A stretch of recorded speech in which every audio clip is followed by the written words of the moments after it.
America और Israel की धमकियों और भीषण युद्ध की आग के बीच ईरान के विदेश मंत्री अब्बास अराक्ची का एक बेहद आक्रामक, बेबाक और बड़ा बयान सामने आया है। एक विशेष इंटरव्यू में वॉशिंगटन और तेल अवीव को सीधे तौर पर ललकारते हुए अराक्ची ने दो टूक शब्दों में कह दिया है कि पश्चिमी देश ईरान को ना तो अपनी धमकियों से डरा सकते हैं और ना ही किसी तरह का लालच या रिश्वत देकर अपने आगे झुका सकते हैं।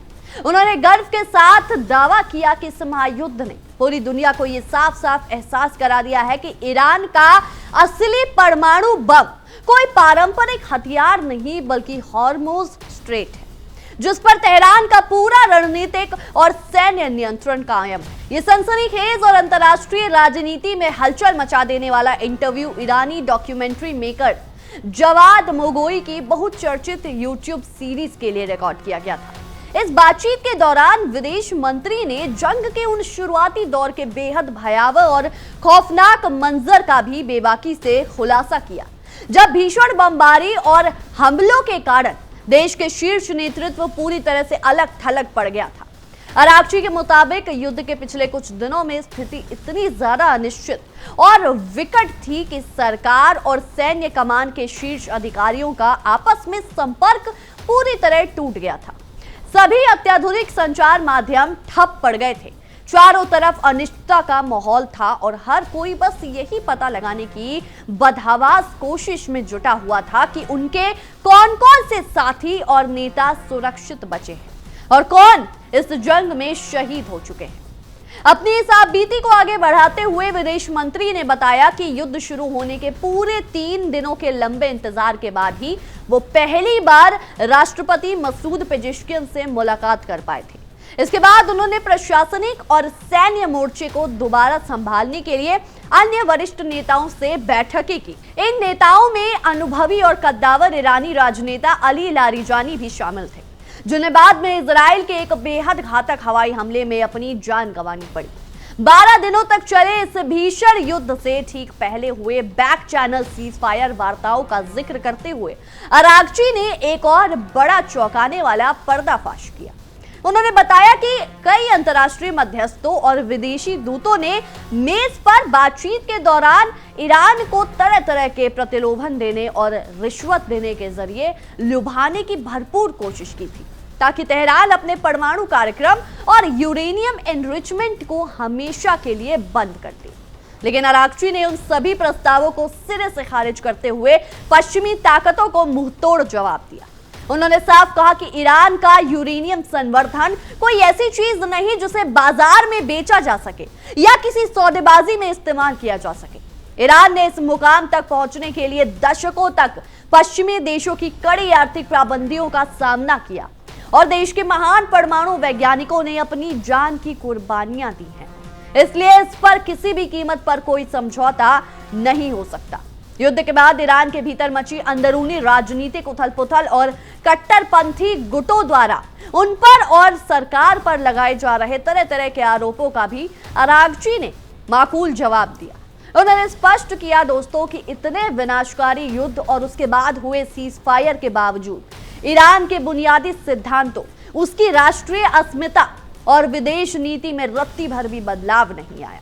अब्बास अराक्ची ने बेहद आत्मविश्वास के साथ कहा कि आज ईरान के दोस्त और दुश्मन दोनों ही इस कड़वी हकीकत को खुले दिल से स्वीकार कर रहे हैं कि इस महायुद्ध की आग से गुजरने के बाद ईरान पहले से कहीं ज्यादा मजबूत, एकजुट और शक्तिशाली होकर उभरा है। तेहरान ने हॉर्मुज की खाड़ी में अपने अजेय ताकत और रणनीतिक पकड़ का प्रदर्शन करके पूरी दुनिया को यह साफ संदेश दे दिया है कि उसकी वास्तविक सैन्य क्षमता को कम आंकना किसी भी महाशक्ति के लिए भारी भूल साबित होगी। इस साक्षात्कार के सामने आने के बाद अंतर्राष्ट्रीय राजनयिक हलकों में तीखी बहस छिड़ गई।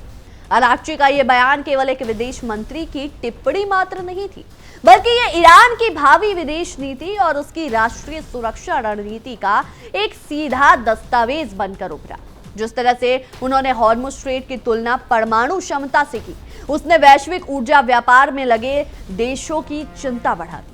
दुनिया के लगभग 20% तेल आपूर्ति इसी संकरे जलमार्ग से होकर गुजरती है और तेहरान का यह दावा कि इस रास्ते पर उसका पूर्ण प्रभुत्व है, पश्चिमी देशों के आर्थिक तंत्र पर सीधा प्रहार करता है।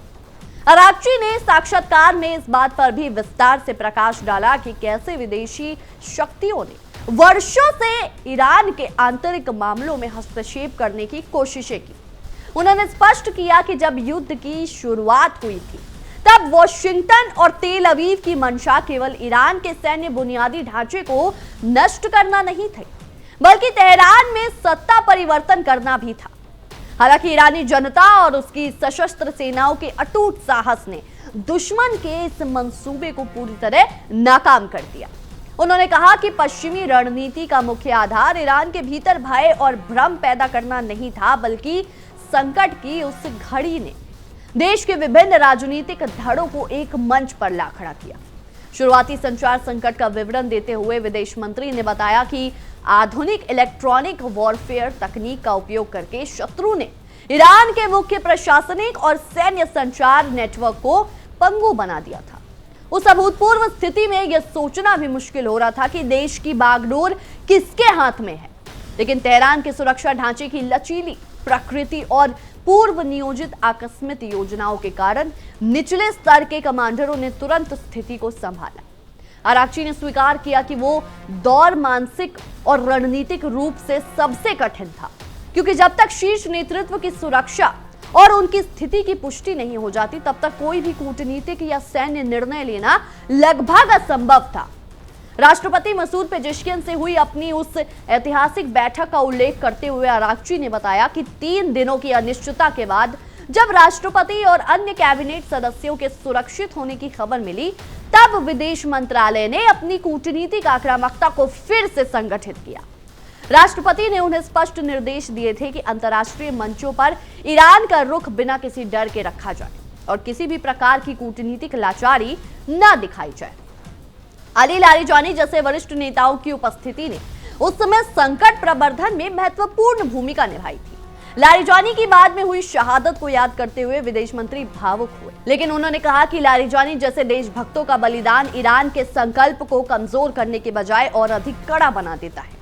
अंतर्राष्ट्रीय बिचौलियों द्वारा दी जा रही रिश्वत और आर्थिक प्रलोभनों का पर्दाफाश करते हुए अराक्ची ने जवाब मगोई को बताया कि सीजफायर वार्ता के दौरान कई यूरोपीय और एशियाई मध्यस्थों ने ईरान को अरबों डॉलर की रुकी हुई संपत्तियों को अनब्लॉक करने, उनके व्यापारिक प्रतिबंधों को पूरी तरह हटाने और विशाल आर्थिक सहायता पैकेज देने की पेशकश की थी।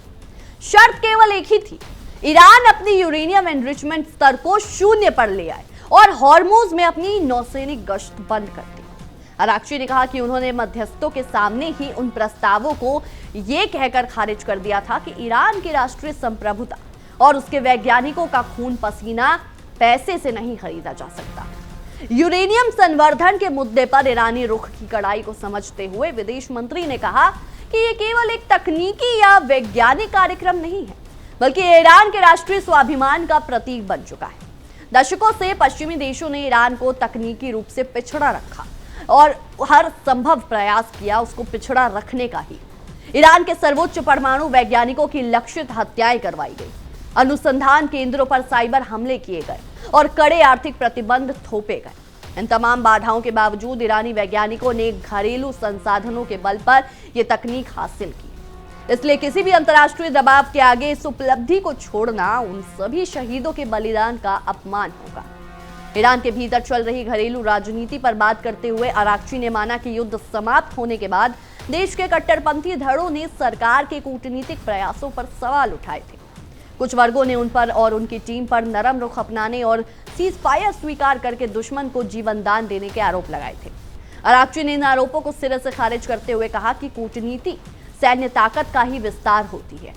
जब सेना ने हॉर्मुज में दुश्मनों के जहाज को रोककर उनकी मिसाइल प्रणालियों को चकमा देकर अपनी श्रेष्ठता साबित कर दी, तब विदेश मंत्रालय के लिए कूटनीतिक मेज पर मजबूत शर्तों के साथ बात करना संभव हुआ। अराक्ची ने अपने बयान में इस बात को रेखांकित किया कि युद्ध से पहले पश्चिमी देशों में यह भ्रम फैलाया गया था कि ईरान अंदर से बेहद कमजोर हो चुका है और उस पर थोड़ा सा सैन्य दबाव डालते ही वहां की व्यवस्था ढह जाएगी। लेकिन 12 दिनों के संघर्ष ने इस मिथक को पूरी तरह से तोड़ दिया। ईरान की आवाम ने राजनीतिक मतभेदों को दरकिनार कर अपनी राष्ट्रीय रक्षा के लिए अभूतपूर्व एकजुटता दिखाई। दुश्मनों का यह आकलन पूरी तरह गलत साबित हुआ कि बमबारी से लोग सड़कों पर उतरकर अपनी ही सरकार का विरोध करने लगेंगे। इसके विपरीत हमलों ने ईरानी समाज को और अधिक एकजुट कर दिया। हॉर्मुज की खाड़ी में ईरानी नौसेना की तैनाती और वहां की भौगोलिक स्थिति का जिक्र करते हुए अराक्ची ने कहा कि प्रकृति ने ईरान को एक ऐसा रणनीतिक वरदान दिया है जो दुनिया के किसी भी अन्य देश के पास नहीं। हॉर्मुज स्ट्रेट केवल एक समुद्री मार्ग नहीं बल्कि ये वैश्विक अर्थव्यवस्था की जीवन रेखा है। यदि ईरान इस मार्ग से होकर गुजरने वाले तेल टैंकरों की सुरक्षा की गारंटी देता है तो पूरी दुनिया में ईंधन की कीमतें स्थिर रहती। लेकिन यदि पश्चिमी देश ईरान को अस्थिर करने की कोशिश करेंगे तो ईरान के पास इस मार्ग को पूरी तरह से बंद करने का वैध अधिकार और पूरी सैन्य क्षमता मौजूद है। इसी वजह से अराक्ची ने इसे ईरान का वास्तविक एटम बम करार दिया जो बिना कोई परमाणु तबाही मचाए भी पश्चिमी देशों की अर्थव्यवस्था को पूरी तरह ध्वस्त कर सकता है। इंटरव्यू के अगले हिस्से में अराक्ची ने युद्ध के समय के उस बेहद तनावपूर्ण दौर का भी विस्तार से विवरण दिया जब अंतर्राष्ट्रीय मीडिया वॉशिंगटन और तेल अवीव के झूठे प्रोपेगेंडा को हवा दे रहा था। उन्होंने कहा कि एक तरफ आसमान से घातक बम और मिसाइलें गिर रही थी तो दूसरी तरफ सूचना युद्ध का एक ऐसा खौफनाक चक्रव्यूह रच गया था जिसका मकसद ईरानी जनता और सेना के मनोबल को पूरी तरह तोड़ना था। जब शीर्ष नेतृत्व से संपर्क टूट गया था तब दुश्मन ने मीडिया ने यह अफवाह फैलाना शुरू कर दिया था कि तेहरान की सरकार पूरी तरह ढह चुकी है और उसके बड़े नेता देश छोड़कर भाग चुके हैं। लेकिन अराक्ची ने स्पष्ट किया कि ईरानी नेतृत्व का हर एक सदस्य मैदान में डटा हुआ था और हर पल देश की रक्षा के लिए रणनीति बना रहा था। विदेश मंत्री ने यह भी उजागर किया कि कैसे पश्चिमी देशों की खुफिया एजेंसियां युद्ध के दौरान ईरान के भीतर असंतोष भड़काने और गृह युद्ध जैसी स्थिति पैदा करने की ताक में थी। दुश्मन का मानना था कि लगातार हो रही बमबारी से बुनियादी सुविधाओं को ठप होने पर आम नागरिक विद्रोह कर देंगे, परंतु ईरानी समाज की जड़ों में बसी देशभक्ति और ऐतिहासिक स्वाभिमान ने पश्चिमी विश्लेषकों के इन तमाम गणितीय अनुमानों को पूरी तरह से गलत साबित कर दिया। देश के कोने कोने से लोगों ने सुरक्षा बलों के साथ दिया और किसी भी आंतरिक तोड़फोड़ की गुंजाइश को पूरी तरह खत्म कर दिया। अराक्ची ने अंतर्राष्ट्रीय कूटनीति के दोहरे मानदंडों पर कड़ा प्रहार करते हुए कहा कि संयुक्त राष्ट्र और पश्चिमी मानवाधिकार संगठन केवल अमेरिका और उसके सहयोगियों के हितों की रक्षा के लिए बने। जब ईरान पर बिना किसी उकसावे के हमले किए जा रहे थे तब यह पूरा अंतर्राष्ट्रीय समुदाय मूक दर्शक बना हुआ था और शांति की अपीलें केवल कागजों तक सीमित थी। लेकिन जैसे ईरान ने अपनी मिसाइल क्षमता और हॉर्मुज स्ट्रेट पर अपनी रणनीतिक पकड़ का इस्तेमाल करके करारा जवाब देना शुरू किया, वैसे ही वॉशिंगटन और यूरोपीय राजधानियों से तुरंत सीज फायर और कूटनीतिक समाधान की आवाजें उठने लगी।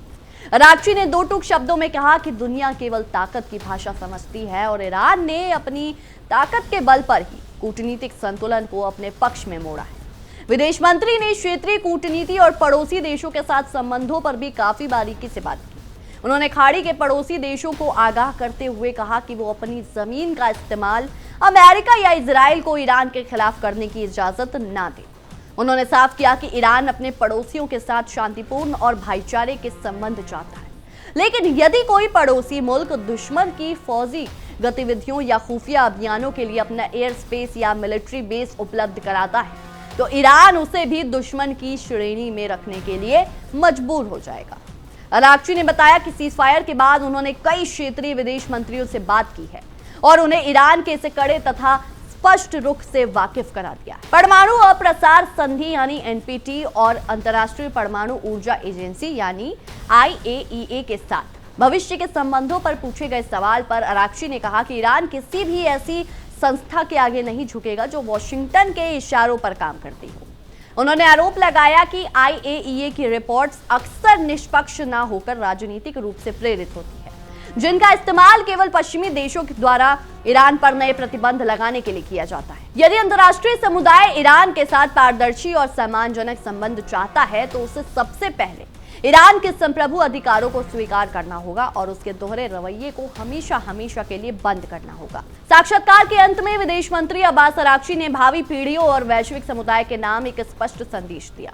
उन्होंने कहा कि 12 दिनों के इस महायुद्ध ने इतिहास के पन्नों में यह दर्ज कर दिया है कि किसी भी राष्ट्र की असली ताकत उसके सैन्य बजट या उसके पास मौजूद हथियारों की संख्या से तय नहीं होती, बल्कि उसकी जनता के अटूट इरादों और अपने सिद्धांतों पर डटे रहने की क्षमता से तय होती है। ईरान ने पूरी दुनिया को यह दिखा दिया है कि यदि आपके पास अपनी संप्रभुता की रक्षा करने का जज्बा है तो दुनिया की सबसे बड़ी महाशक्तियां भी आपको ना तो डरा सकती हैं और ना ही खरीद सकती हैं। अराक्ची का ये वक्तव्य आने वाले समय में मध्य पूर्व और वैश्विक राजनीति के पूरे परिदृश्य को बदलने में एक ऐतिहासिक मोड़ साबित होगा। इस ऐतिहासिक साक्षात्कार के प्रसारित होने के बाद दुनिया भर के भू राजनीतिक विश्लेषक अराक्ची के दिए बयानों की परतें उधेड़ने में लग गए। उनके अनुसार ये पहली बार है जब तेहरान के किसी इतने शीर्ष अधिकारी ने युद्ध के चरम बिंदु पर अपने आंतरिक प्रशासन के ध्वस्त होने की बात को सार्वजनिक तौर पर स्वीकार किया है।